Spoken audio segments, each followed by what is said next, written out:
Comment toi, ça t'est venu bêtement un jour de se dire « il est temps d'agir ». Tu ne peux pas créer un mouvement comme Team for the Planet sans créer un socle de confiance énorme.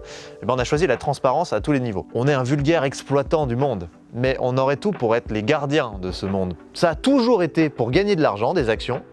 Et ben aujourd'hui, ça va être pour gagner de l'impact. On ne sait plus penser temps long correctement. Les actions de Team for the Planet sont pas valorisables. La colère et la peur, ça marche pas vraiment pour embarquer les gens, quoi. On a besoin d'avoir le sentiment que ça va être mieux demain, tu vois. Il faut que ça soit excitant un peu. C'est simple, parce que quand tout le monde se met ensemble, ce qui est génial, c'est que 1 + 1 = 3. La sobriété, on en parlait souvent, ça fait partie des axes majeurs sur lesquels il va falloir qu'on se dirige, ça et la résilience, et ça fait peur aux gens. Le changement climatique n'est pas linéaire. C'est-à-dire que le lot de galères qu'on a aujourd'hui pour plus 1 degré, ça sera pas juste 2 fois ça quand on sera à plus 2 degrés. Tous les scientifiques nous montrent que ça sera 100 fois ça. Toi, tu cherches à être tout simplement heureux. Faut pas chercher à être écolo, faut se concentrer sur notre bonheur. Et comme ça, derrière, le bonus, c'est qu'on sera écologique sans le savoir. On s'est tous arrêtés 2 secondes. Comment vous envisagez aujourd'hui de passer à l'échelle au-dessus, passer à l'échelle monde? On a une grande expérience de nouveaux modèles d'affaires parce que tous les penseurs économistes nous disent il faut qu'on change les modèles d'affaires. La force de travail de l'humanité de 8 milliards d'humains qui se lèvent pour aller bosser pour un projet de société, c'est ça qui fait qu'on oriente le monde dans une direction ou dans une autre. Chez Team for the Planet, on a fait un choix, on a dit nos actionnaires ne seront pas rémunérés en dividendes financiers et donc on a inventé le fameux dividende climat. Peut-être que l'objectif numéro 1, c'est d'avoir aussi du patrimoine climat. Le premier truc qui change quand le climat augmente, c'est pas tant nos quotidiens d'humains. En fait, c'est le quotidien des personnes morales. Y a-t-il une vie avant la mort?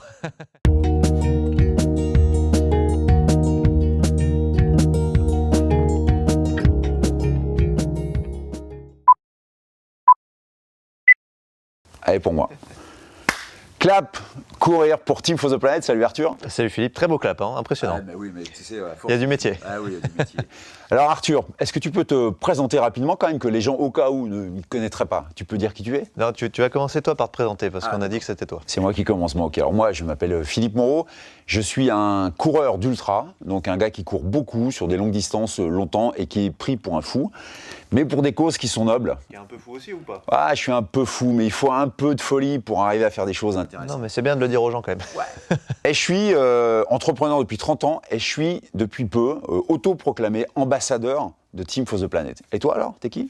Bah, du coup, moi je suis Arthur, j'aime bien dire que je suis un humain optimiste, fan de nature, de sport et d'entrepreneuriat. Donc je suis l'un des fondateurs de Team for the Planet. Et donc Team for the Planet, pour ceux qui ne connaissent pas, ça permet à n'importe qui d'agir à l'échelle mondiale pour le climat. On trouve des innovations qui ont un très gros pouvoir pour décarboner des pans stratégiques du monde dans lequel on vit. Et on les aide à se déployer à grande échelle parce qu'aujourd'hui, elles ont besoin d'aide pour se déployer. Et donc, collectivement, tout le monde peut investir de l'argent, c'est vraiment un investissement, pour financer avec une grande tirelire le déploiement de ces innovations. Et pour les déployer, qu'est-ce qu'on fait? On recrute des entrepreneurs chevronnés parce que les innovateurs ne sont pas de très bons entrepreneurs en général. Ils ont besoin de cette casquette entrepreneuriale. Et puis ensuite, on leur apporte des clients, des talents, on fait parler du projet, on apporte de la visibilité. Et c'est ça qui fait que ces innovations, qui peuvent parfois, à elles seules, si elles passent à l'échelle mondiale, décarboner des centaines de millions de tonnes de CO2, peuvent vraiment germer et devenir de vraies plantes à partir d'une graine qui a du potentiel. Alors, moi, je trouve ça absolument topissime. Enfin, de toute façon, tu sais que je trouve ça topissime, puisque moi, je suis un des tout premiers, je suis rentré dans la toute première année de votre aventure de folie, parce que c'est une aventure quand même de folie, parce que vous changez complètement de paradigme. Alors, moi, j'ai de mon côté décidé de faire ce fameux Tour de France en courant, qui a fait un petit peu de bruit, mais je suis content que ça fasse du bruit, mais je voudrais surtout que ce soit bien entendu et surtout que les gens comprennent le pourquoi j'ai fait ce truc-là. Alors, effectivement, j'ai fait 42 marathons, 42 jours, ça, c'était pour attirer l'attention, pour faire ces 42 conférences, pour parler chaque soir de Team for the Planet. Et c'est ça qui m'a inspiré, parce que tu ne le sais peut-être pas, mais tu m'as énormément inspiré. On s'est vu il y a 3 ans. Moi, j'étais quoi? J'étais un actionnaire passif, mais comme plein d'actionnaires en fait. Parce qu'on trouve l'idée géniale, on met un peu d'argent parce qu'on en a, et puis on passe à autre chose, on passe à notre vie.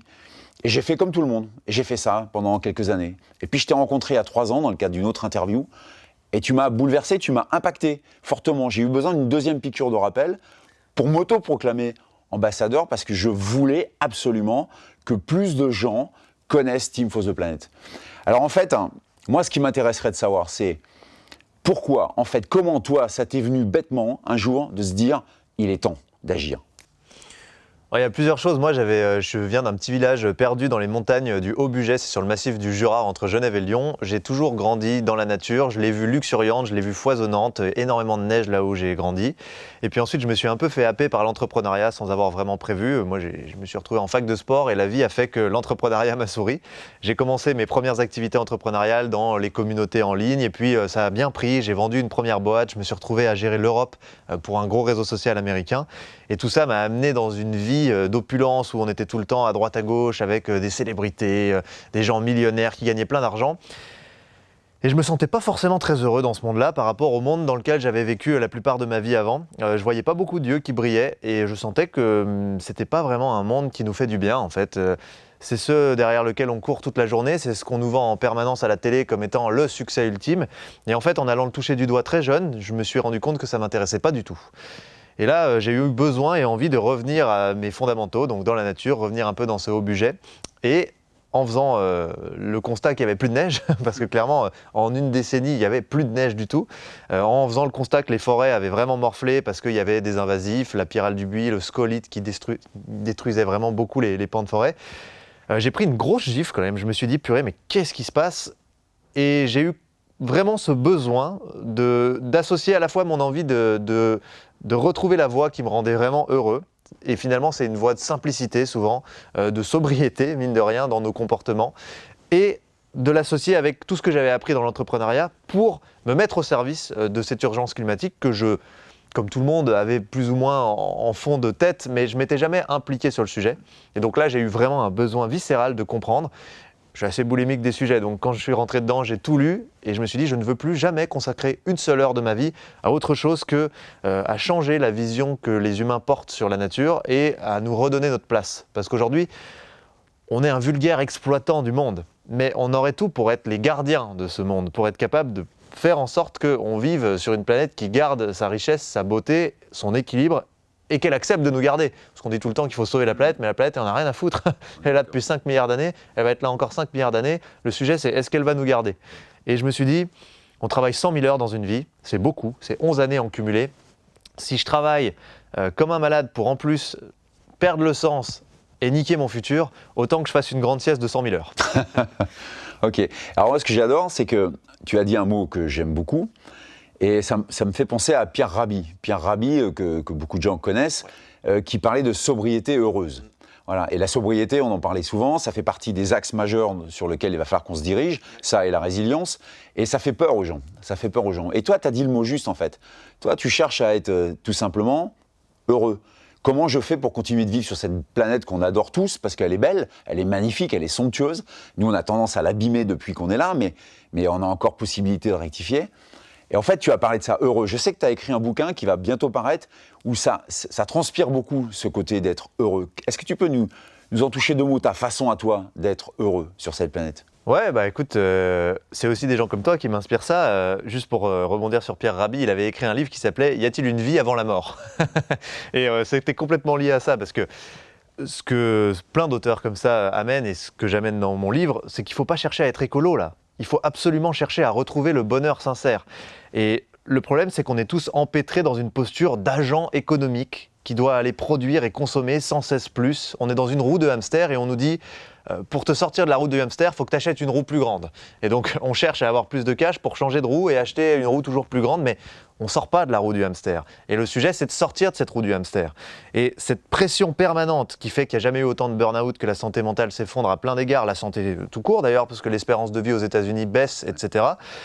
Je pense qu'elle est liée à cette espèce de méga machine productiviste qui n'a plus de sens. On ne sait plus où on court, mais on court tous en même temps. C'est épuisant, c'est éreintant. C'est pas quelque chose qui nous apporte fondamentalement du bien-être. On est dans l'hyper-consommation pour tout parce qu'on confond plaisir et bonheur. C'est pas les mêmes hormones. Tu vois, le plaisir, c'est de la dopamine. Ça t'apporte une récompense immédiate, mais t'as pas la satiété avec la dopamine. Et ce qui a été montré par les études, c'est qu'il faut toujours plus. Il faut augmenter les doses sans cesse pour réobtenir son shoot de dopamine. Et c'est pour ça que les pubs nous vendent du plaisir, jamais du bonheur. Elles vous disent faites-vous plaisir. Le bonheur, c'est la sérotonine, c'est une autre hormone qui là pour le coup amène le contentement. Ça c'est un état profond de bien-être qui dure longtemps et qui ne nécessite pas plus. Et en gros, tout le livre part sur ces deux pistes. Et ce qu'il nous faut maintenant, c'est du bonheur. Et le bonheur, ça se trouve dans des choses beaucoup plus simples. Et c'est pas dans cette course à l'achat à la possession, à l'opulence. Et on est perdu là-dedans parce qu'évidemment, c'est génial pour faire du PIB, d'avoir tout un tas de bons petits soldats qui sont des super agents économiques. Mais on voit bien que l'humain, il est en train de faner en fait avec cette mécanique-là. Et donc ce que j'ai trouvé génial, c'est que moi, en me concentrant sur mon bonheur, en essayant de m'extraire de ces schémas d'humain agent économique, toujours plus productif, toujours plus dans la course, qui doit toujours avoir plus, déjà ça m'a fait beaucoup de bien, j'ai senti que vraiment je me réalignais, je me sentais mieux. Mais surtout, j'ai constaté que mon empreinte sur les écosystèmes, mon impact négatif baissait, mais beaucoup plus vite. Et je me suis dit, putain, en fait, le sujet, c'est d'être heureux. Parce que plus on va travailler à être heureux, moins on aura d'impact négatif sur les écosystèmes. Donc, faut pas chercher à être écolo, faut se concentrer sur notre bonheur. Voilà, c'était ça le sujet. Et comme ça, derrière, le bonus, c'est qu'on sera écologique sans le savoir. Ben, c'est ça le truc, c'est que je dis souvent aux gens, vous vous rendez pas compte, mais en fait, ce que vous faites là, c'est en train de vous rendre beaucoup plus écolo. Mais ce mot est tellement galvaudé aujourd'hui, tu vois. Moi, je rentre même pas dans cette case de l'écolo comme on le définit aujourd'hui, parce que je pense que c'est un constat que je fais aussi au début du livre. La colère et la peur, ça marche pas vraiment pour embarquer les gens, quoi. On a besoin d'avoir le sentiment que ça va être mieux demain, tu vois. Il faut que ça soit excitant un peu. Il faut qu'on ait un horizon où on se dit, bah ouais, quand même, j'ai envie de me lever de ma chaise et d'y aller, quoi. Tu vois, je parle souvent avec mon grand-père qui a 80 ans, et il me dit, 95 ans, et il me dit, en fait, nous, dans les années 50, quand on nous demandait, et à n'importe quel gosse, ça va être quoi les années 2000, mais tout le monde avait des étoiles dans les yeux. Parce que tout le monde se disait, il va y avoir les voitures volantes, l'énergie infinie. Bon, on s'est pris le mur des limites physiques du monde qui font que ce projet n'est pas possible. Mais ce qu'il me dit, c'est que tout le monde se remontait les manches et disait, ce futur, je veux vieillir dedans. Qui que tu sois milliardaire, ouvrier, tu te levais pour ce même futur. Aujourd'hui, tu dis à un gosse, c'est quoi 2050 ? Il te dit survivre. Mais on va pas mettre l'humanité en marche avec ça, quoi. Exact. Et c'est pour ça que j'adore ce que tu fais et que je trouve ça hyper pertinent. Parce que toi, tu crées cette dynamique positive, joyeuse. Tu dis, on se met en mouvement ensemble, on utilise des trucs qui sont géniaux, mais qui ont besoin d'être plus utiles, c'est-à-dire le sport, par exemple. Le sport pour le sport, c'est ce que tu dis au début. C'est peut-être pas le meilleur truc à faire. Peut-être que le sport peut faire plus que ça. Et là, je pense que je te passe le flambeau. Ouais, c'est clair. Mais alors moi, il y a un truc que j'adore dans toute l'aventure de Team for the Planet, c'est qu'en fait, toutes les étoiles, alors les étoiles chez Team for the Planet, c'est les entreprises qu'on finance, dans lesquelles on est rentré pour développer cette décarbonation version XXL. Et ce que j'adore, et ce que je dis dans mes conférences quand je parle de Team for the Planet, c'est qu'à chaque fois, toi, moi et les étoiles, on a tous fait un truc de dingue, simple, hyper simplissime que tout le monde peut faire. On s'est tous arrêtés 2 secondes. On a fait un stop, juste pour regarder comment fonctionne le monde. Et quand on fait ce stop, quand on arrête d'être dans cette roue de hamster dont tu parles, et bien quand on fait ce stop, on se rend compte évidemment qu'on est complètement tombé sur la tête et qu'on est devenu fou.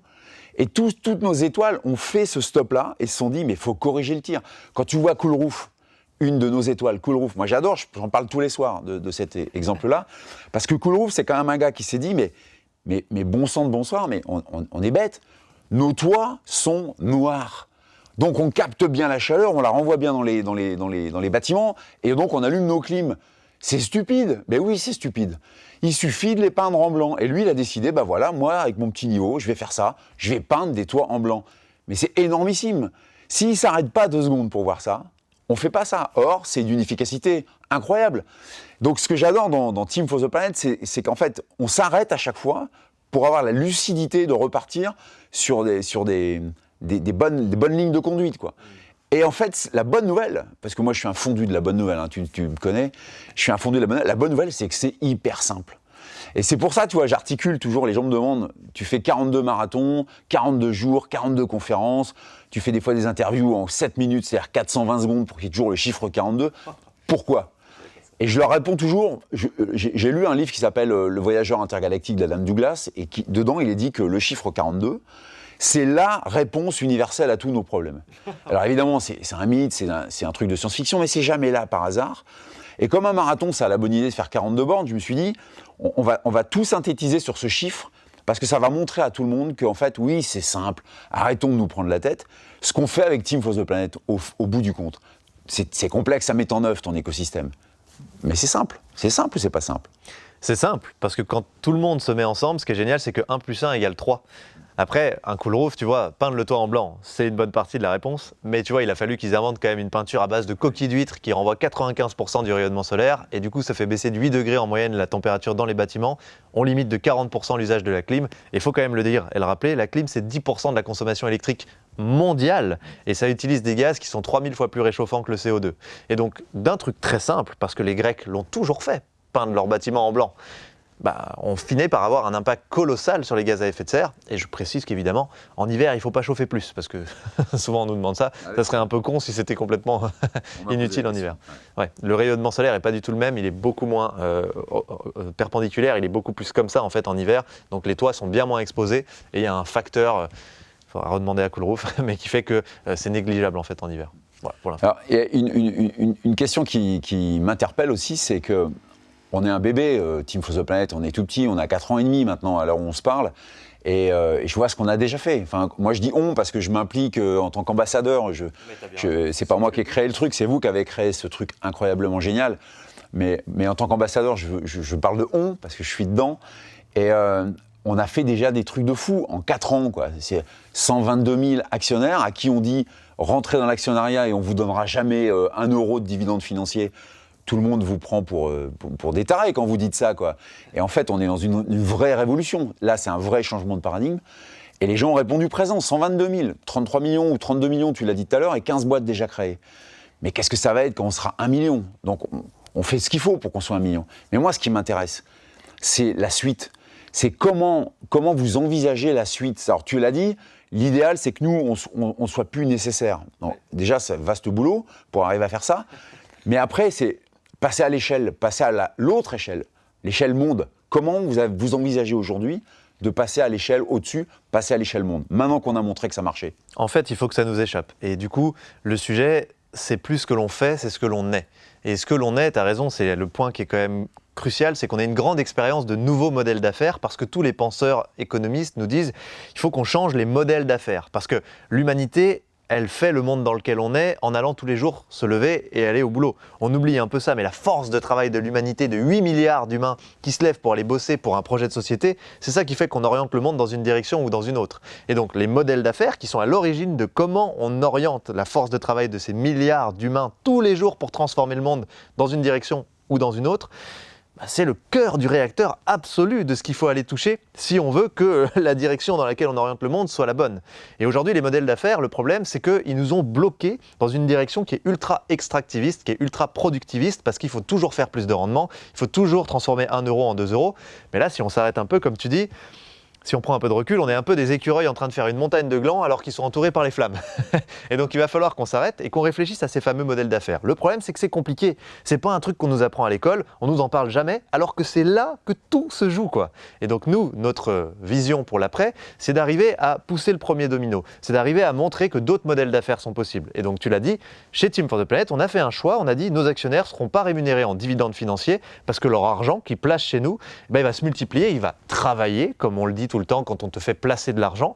Ils travaillent en créant des boîtes qui sont rentables, parce que, encore une fois, si tu veux embaucher des gens qui vont bosser pour ce fameux monde de demain, il faut bien qu'ils aient un salaire au bout du compte.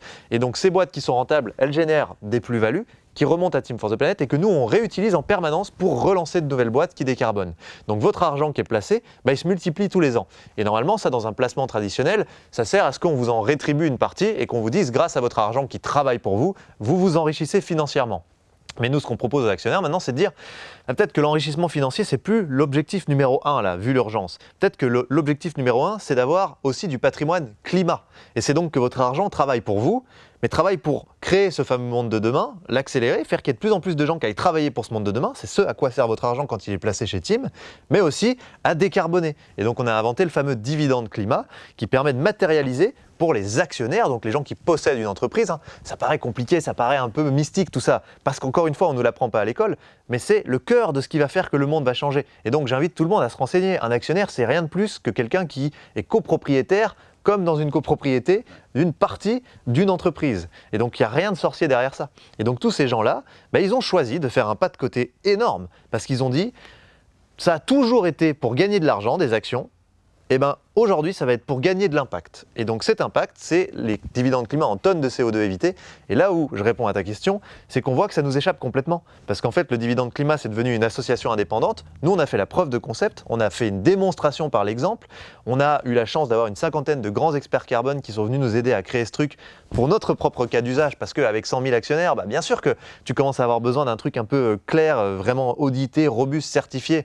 Les mecs qui disent, oui d'accord, je place mon argent pour avoir autre chose que du retour financier, mais enfin faites-moi un truc sérieux quoi.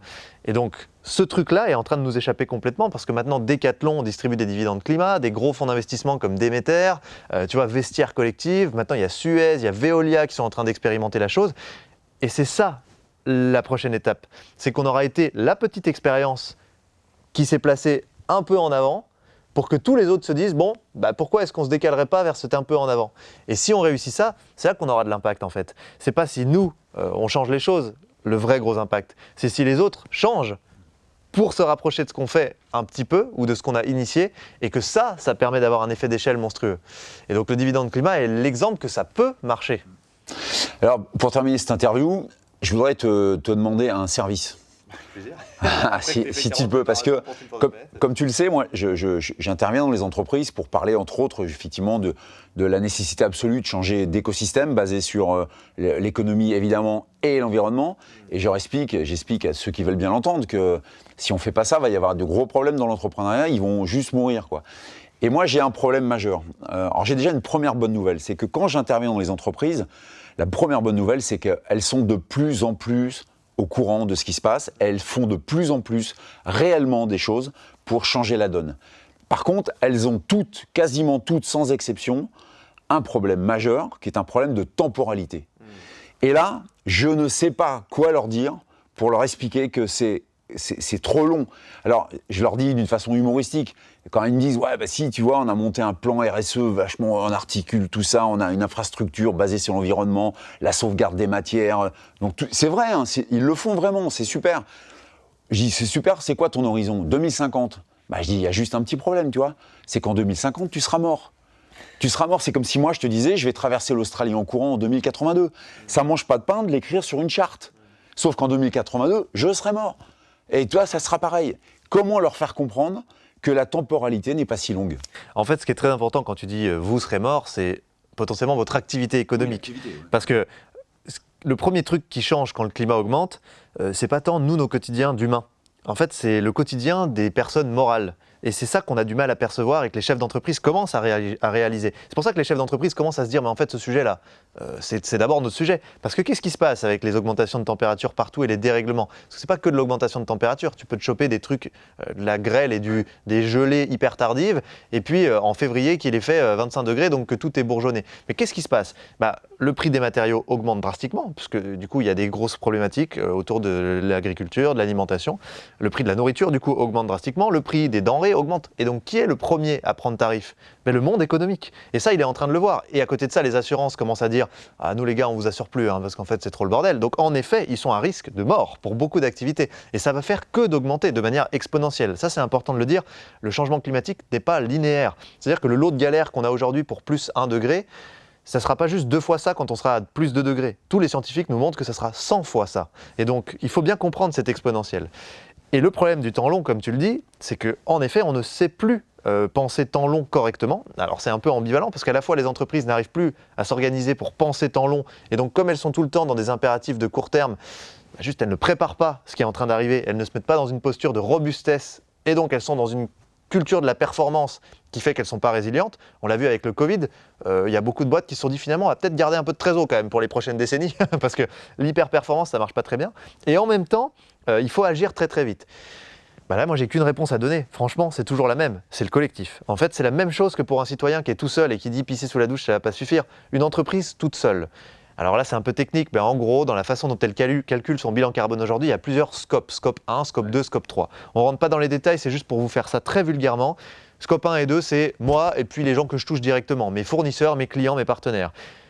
Mais scope 3, en moyenne, c'est 90% des émissions de CO2 des boîtes. Et qu'est-ce que c'est? C'est le monde dans lequel on vit. En gros, on ne peut pas, si je suis une boîte dans l'industrie qui fait du froid, par exemple, les machines de froid, on l'a dit, utilisent des gaz fluorés qui sont autant d'émissions de CO2 grosso modo, que tous les avions du monde. Ces gaz fluorés, on ne sait pas les remplacer aujourd'hui. Bah moi, petite industrie qui utilise des gaz fluorés qui représentent 90% de mes émissions de carbone, je ne vais pas tout seul lancer un petit groupe de travail en interne pour dire bah faudrait qu'on réinvente la production de froid. Ce n'est pas possible. Donc ma seule et unique chance de jouer, c'est de dire bah, je vais mettre dans un pot commun une partie de mes ressources financières pour que des gens comme Team for the Planet aille faire naître des nouvelles façons de faire du froid et que je puisse en bénéficier et que le monde entier avance en même temps. Et c'est la seule chance qu'on a de faire avancer les entreprises assez vite. Donc toutes seules, si elles se font des super plans géniaux, ça va prendre une plombe, elles ont très peu de chances de réussir. Par contre, toutes ensemble, si elles investissent dans un pot commun, elles vont avancer toutes ensemble, cran par cran. Même chose que pour les citoyens. Juste pour que les gens comprennent bien comment fonctionne Team for the Planet et surtout pour pas qu'ils aient peur qu'on parte dans une dérive comme on a souvent l'habitude de voir, ouais, on va enrichir les actionnaires, parce que j'ai beaucoup entendu ça.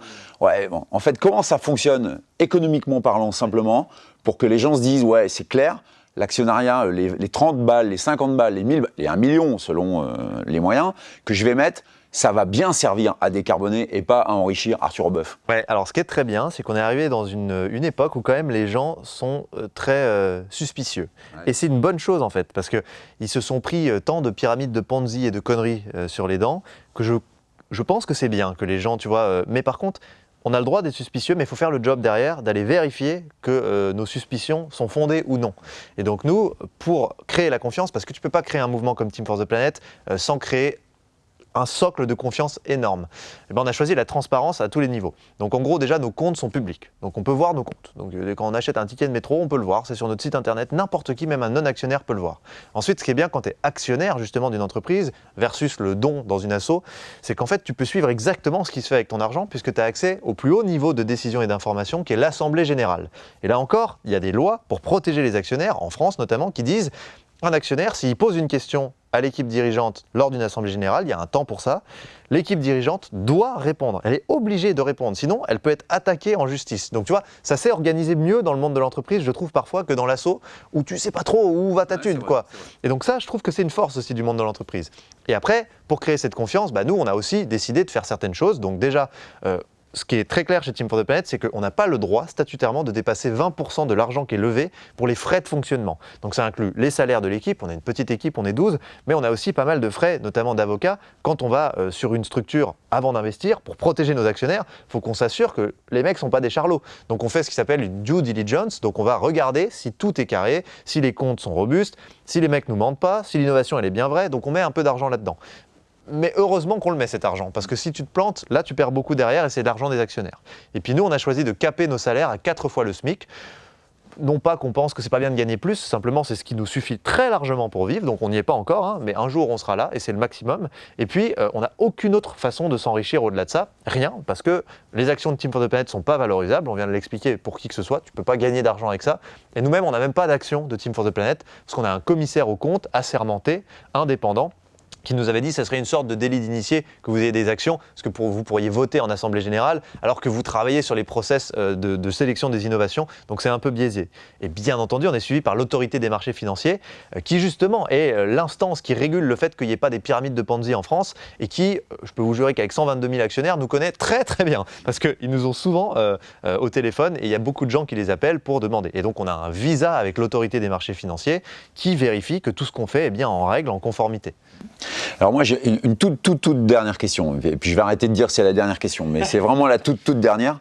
C'est que sur mes conférences, les 42 conférences que j'ai faites sur ce Tour de France, j'avais assez souvent une question que je comprends, qui est très très pertinente, alors à laquelle j'ai évidemment moi la réponse, mais on va profiter de cette interview pour que ce soit toi qui donne cette réponse.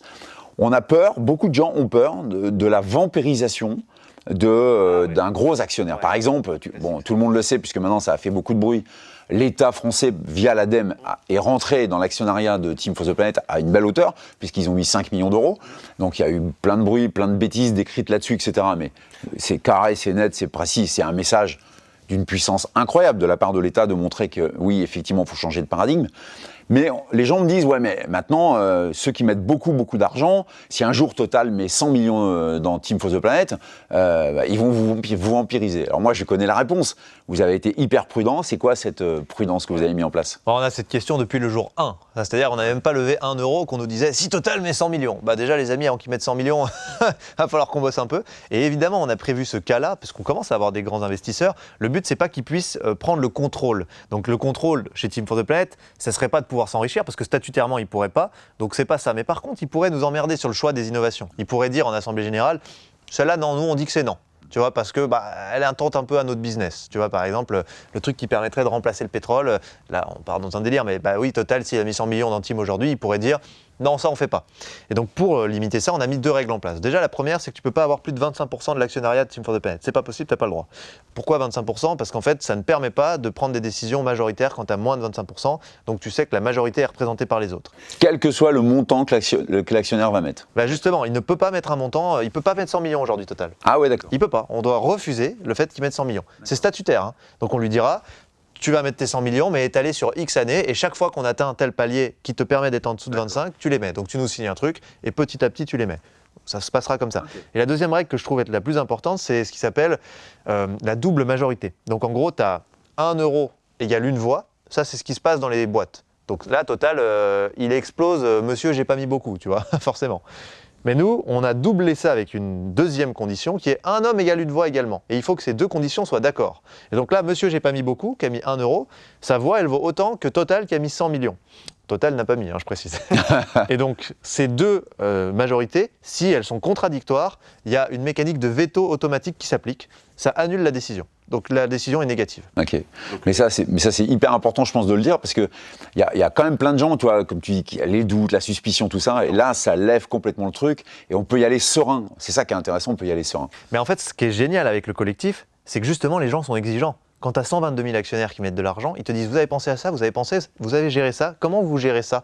Et donc ça, c'est extrêmement précieux parce que c'est une mécanique auto-apprenante et ça s'auto-renforce en permanence. Il y a plein de trucs qui sont peut-être encore pas assez robustes, mais tous les jours, et c'est la force d'avoir un conseil de surveillance qui représente nos actionnaires, les actionnaires pointent au conseil de surveillance. Ça, je trouve, c'est pas assez solide comme c'est écrit. Renforcez ça. Et les mecs du conseil de surveillance, leur rôle, c'est ensemble de dire ils ont raison, il faut qu'on pousse la gérance à proposer une nouvelle résolution. Et donc, eux, ils peuvent, en assemblée générale, convoquer l'assemblée générale, ils peuvent même nous faire révoquer. Le conseil de surveillance qui représente les actionnaires peuvent dire « Arthur, il dégage », parce qu'il fait des mauvais choix en ce moment.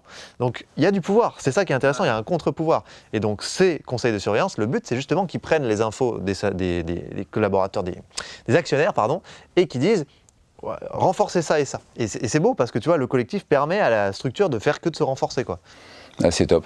Alors tu sais quoi, pour conclure, parce que je n'ai pas posé d'autres questions, pour conclure, c'était l'interview de Courir pour Team for the Planet. Je me suis auto-proclamé ambassadeur de Team for the Planet parce que je suis un aficionados depuis le début. Tu sais quoi, Arthur, je vais continuer. Je vais continuer et je te remercie pour cette interview. Merci à toi. Parce qu'ensemble, on va aller beaucoup plus fort, beaucoup plus loin. Et c'est ça qu'il faut qu'on transmette comme message, c'est qu'en fait, c'est pas si compliqué. Il suffit juste qu'on se mette tous ensemble et on va faire du feu, quoi. Ça va être génial. Merci à toi. Du feu sans gaz à effet de serre. Du feu sans gaz à effet de serre. Ciao. Merci.